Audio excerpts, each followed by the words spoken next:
Вот вы считаете, вот мы проводим Всероссийский фестиваль НЛП, и наша цель – объединение НЛПеров в России.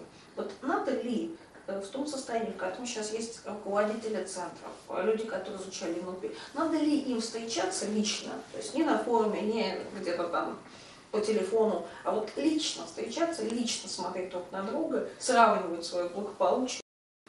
Нет, сравнивать благополучие не надо. Лучше сравнивать мастерство, сравнивать работу.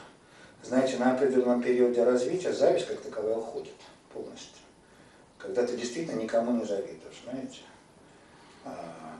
Это ситуация, когда действительно, ну это как там, это что-то близко к тому, что я написал в свое время стихи на мотив Ахматова, не помню зла и не ревную, но свято верую в Христа, меня предавших в лоб целую, не предавших так уста. Не сравнивать материальный достаток, потому что еще Элизабет Тейлор очень четко сказала, что люди не выносят славы, богатства, красоты и успеха.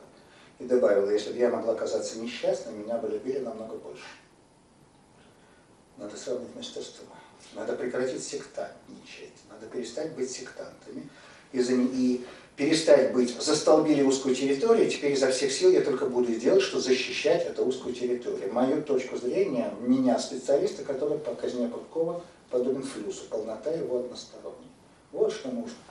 Но для этого нужно, чтобы те, кто занимается НЛП, вышли как минимум на уровень высших средняков. А очень многие сохраняются, к сожалению, на этом уровне. Почему? А цели нет. Я еще раз напоминаю, что заниматься НЛП ради НЛП невозможно. Процесс ради процесса возможен только на очень высоких уровнях развития.